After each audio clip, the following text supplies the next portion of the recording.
Good morning, and welcome to another episode of the Morning Smoke. I am your host, the underscore truth 1987. I'm here with my co-host, Mellow Miller.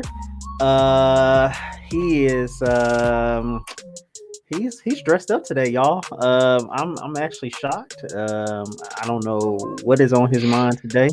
This is my first time me seeing him today, y'all. So if there is any type of smoke that's brewing, I know nothing. So just wanted to let you know that, Radio Land. If you can't see, our guest is he's been different these past 2 weeks. So y'all just say a little pray for him out there. I don't know what's going on. But anyway, Assalamu alaikum, my brother. wow, wow, wow, wow. Um, Peace to you too. I guess I think that's the actual response. I don't know. Anyway, thank you again, everyone, for listening in to us. We're going to get our stuff out the way. Thank you for joining us for another week. We are here every Monday on JQLM Radio from 10 to 11 a.m. We are also on Facebook and YouTube.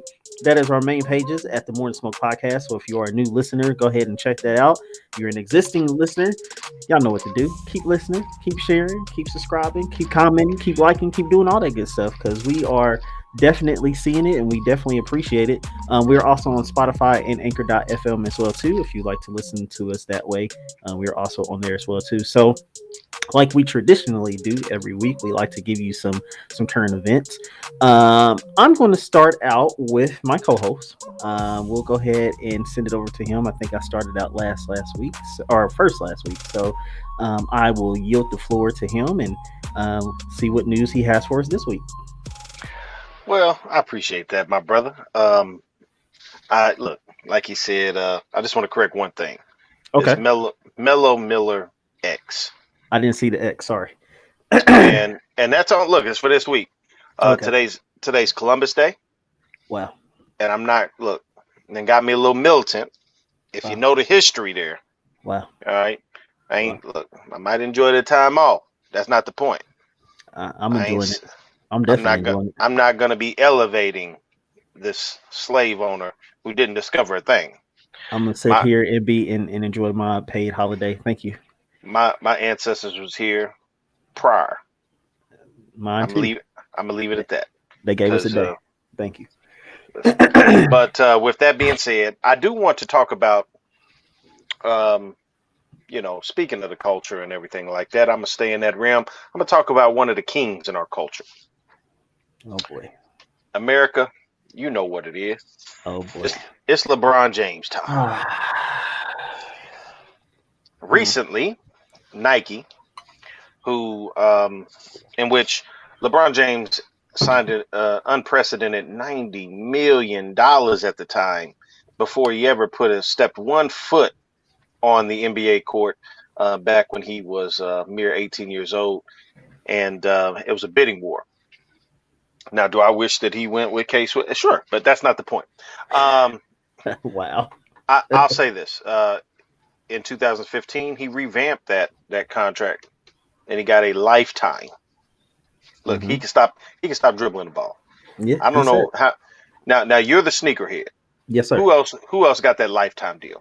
Not that none that I know of, except maybe Jordan's brand is his own brand, I guess. But I mean, I don't know if there's any other ones. Honestly, Jordan ain't receiving money if he don't sell a shoe though. that's true. That's true. LeBron ain't never got to put out another shoe, and ain't never got to co-sign nothing. Ain't even got to wear Nike again, Well, and he getting paid. Jordan owns Jordan, so I guess that's a little bit different than LeBron don't own Nike, so He getting a check. I don't he know getting a what check. what else He definitely what getting else a you want check. to call it. I'm gonna give him that. I'm gonna give the man his prop. He getting money. Yeah. So anyway, when they made an investment into a man like that, that says something. Now here comes Nike again, and they're making another huge investment into Mm-hmm. this man. Mm-hmm. Mm-hmm. They just built a 750,000 square foot facility for this man. Mm-hmm. Mm-hmm. The biggest I guess I don't know what we talking about. This is it's got labs in there for creativity, for meetings, for testing. They have skilled things for athletes around the world to come in. There's only two other facilities on the entire Nike campus. Jordan has one, and Serena Williams has one. Correct. But ain't none of them like this. This state of the art. This the biggest. This the baddest. And I guess you would want that for the. Just get it out. Get it out. Because I know the best. you're slobbering in the process. So go ahead and for the out. best player on the planet, you want to dedicate something like this. Mm-hmm. Wouldn't you invest in you? I would invest in the greatest player that I would know. It wouldn't. Never mind. I'm not getting into that smoke today. America. I'm gonna put a pin in this part because I'm gonna tell you what, we have an episode coming up. Yeah, I'm not getting into that. Don't worry about it. You don't gotta believe my word, America. You don't have stay tuned. The next few weeks, we have a very special episode coming up. And it's gonna be about sneakers. It's gonna be between a couple sneaker head goats that I know. And we'll see how many LeBron James shoes that the man brings to the table. We'll see. We'll see. We'll see if he brings any of the other players that he puts up there. We'll see if there's the KDs, the Jordans, the Stephs. We'll see what time it is, and then we'll see the LeBron. Mm-hmm. Now, he can play games if he won't, but if he want to win, if he want to win against this guy that is a true legend, he's going to have to bring his best. So you stay tuned. More to come on that. We're going to have a sneakerhead showdown. I'm giving you a sneak preview right now. But anyway, what do you know about this Nike facility, man? What have you seen on it? Because this just came out in the last week. It just came out. I don't know too much on it, honestly. But I mean, you're correct. It is the biggest facility that is on the campus. I guess my question is, and maybe we'll get some more information on it. Like, obviously, I know what the purpose of why they're building it, obviously, or why it's built. But like, what is their intent? Because I don't know if are they wanting LeBron to actually work out and be at this facility? Is this more of like upcoming stars that they're trying to bring into the facility? Is it only just for basketball people? Is it like other like people who are into like technology, things like that? Are they trying to entice them to come? So I mean, maybe we'll get some more of those answers as time goes along. But just kind of first glance looking at the facility, I mean, it's a gorgeous facility. I mean, definitely. I mean, in some of the halls, you can kind of see some of LeBron's most notable shoes. You can see, kind of on the floor. On the floor, there's like some really nice looking designs that kind of showcases LeBron's made shots and missed shots. Which is interesting. I'm pretty sure there's more misses than makes.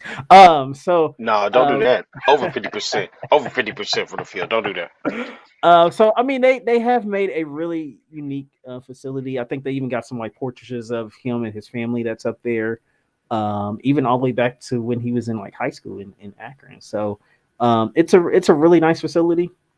I'm just interested to see kind of what Nike is looking to do with the facility as a whole. So we'll hopefully be able to give you some more information on that as it comes along. I got some of the answers for you real quick. I'll turn it over to you real quick. Okay.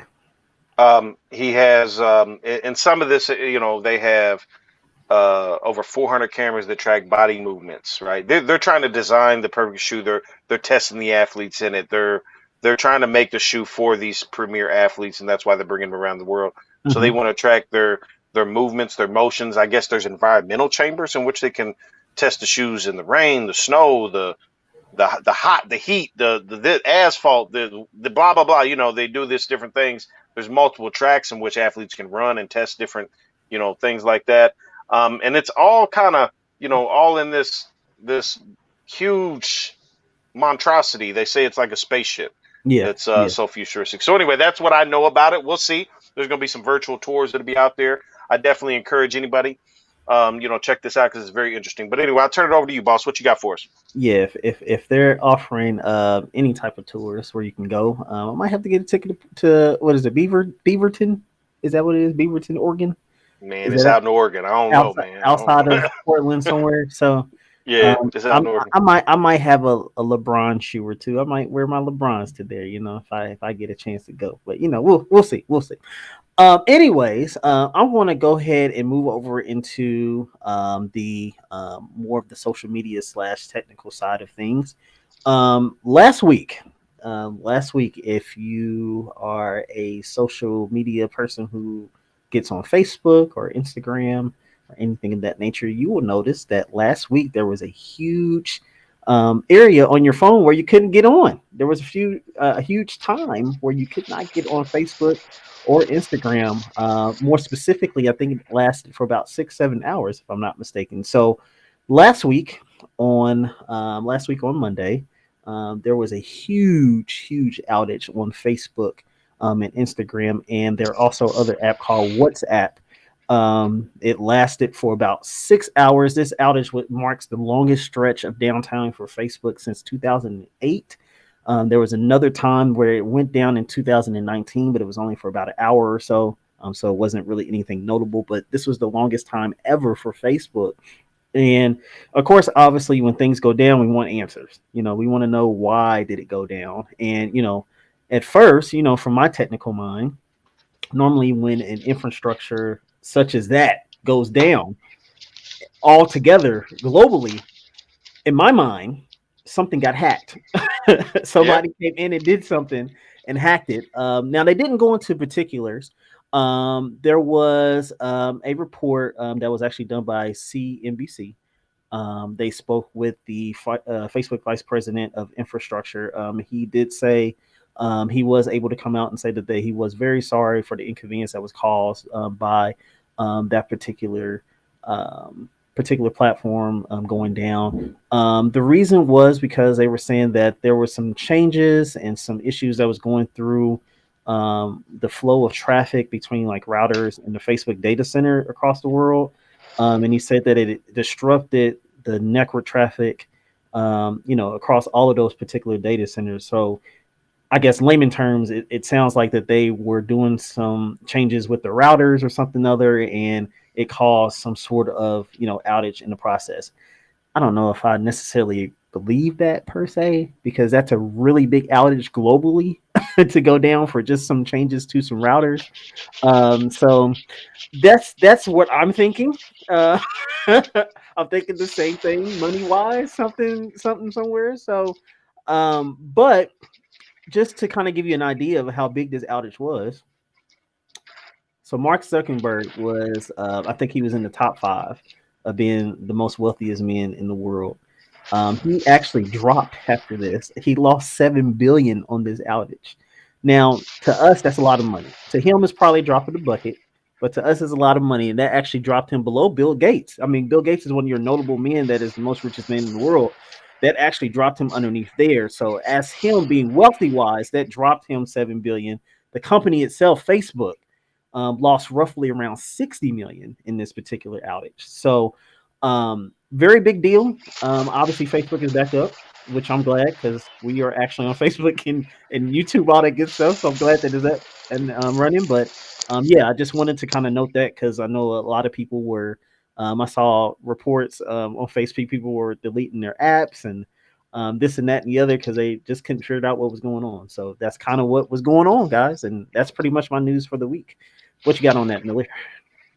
I, you know, I ain't got much. I'll say it's coincidence. I don't know, man, that a whistleblower from Facebook Yeah. also Yep. dropped, Yep. Yep. some information.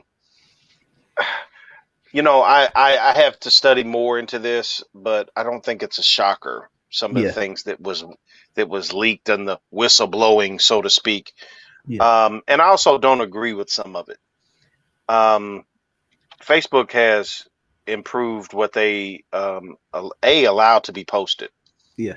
If you go pre, Trump or even during early part of Trump, just as a time reference, nothing to do with Trump. But if you do that, that's when a lot of crazies came out the woodwork, blah, blah, blah.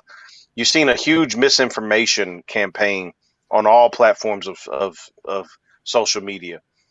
And Facebook wasn't immune to this as the biggest social media platform out there. Yeah. And so what they have in place now, you'll see fact check items, you'll see misinformation logos on a video or a post, or some things will be removed if they consider it, too crazy, Yeah. especially with the certain misinformation about the vaccine and stuff. I'm not trying to have a pro or anti-vaccine conversation. I'm just saying for things that are just blatantly false and dangerous, they literally will remove it because they're like, this is crazy, right? Mm-hmm. So they've really come a long way, but they also do respect freedom of speech. I've heard him talk about this in Congress meetings. And so I think that, I don't know, the same time frame this whistleblower blows all this information out Yeah. here, this goes down in the biggest outage. So it makes me wonder, was there some type of scrubbing of this or that? And Mm-hmm. we had this data problem, or I wouldn't be shocked if something came out later in which it was some behind the scenes data, scrubbing or something that you could just say, well, it costs us billions of dollars. We would never do that intentionally, Yeah. but yet a lot of this data may be lost. Yeah. Yeah. That stuff True. happens when you have these type of burnouts or things. So anyway, if you want my take on it, I find that, I'm not a conspiracy guy, but I find that connection very, but I don't care. I mean, it's nothing that I think Facebook is doing their best in a world of crazy. So, Yeah. I don't know. Absolutely. They there to make money. I know they're there to make money, and you're making money from both the crazy on the left and the right and everybody in between. So anyway, that's all I got. I do want to, before I'm going to touch on it briefly because I know we're coming up against it. Yeah. Um, Current events. We recently had, and I think it's newsworthy. I live in Speedway, Indiana. It's Mm-hmm. for those that ain't local here. It's Indianapolis, Indiana, but it is its own little spot. And it's home of the Indianapolis Motor Speedway, the biggest track in the world, Race and capital of the world. race capital of the world. I deal every year, multiple times a year, hundreds of thousands of people. They camp, they drive through. It's crazy. It's and racing's a pretty big sport. It may not be as big in our community as it is to others. But guess what? We got representation out there. Yes, sir. Yes, sir. Bubba Wallace. A lot of people know him from the controversy with the noose that happened a Yep. couple years back. Yep. It was in his motor garage and blah blah blah. All this silliness that goes on. Confederate flag controversy that ended up NASCAR banned it. Now, huge step Yeah. in their Sure. based on their fan base. Their racing is huge in the South. It's huge in the Midwest. Some of these places they may be okay loosely with this Confederate flag, right? Mm-hmm. They banned it from their events. Huge stand on that. NASCAR was Black Lives Matter. They supported that. Bubba Wallace had it on his car. Well, guess what, folks? He is the first driver since 1963, first black driver since 1963 to win at the top series level.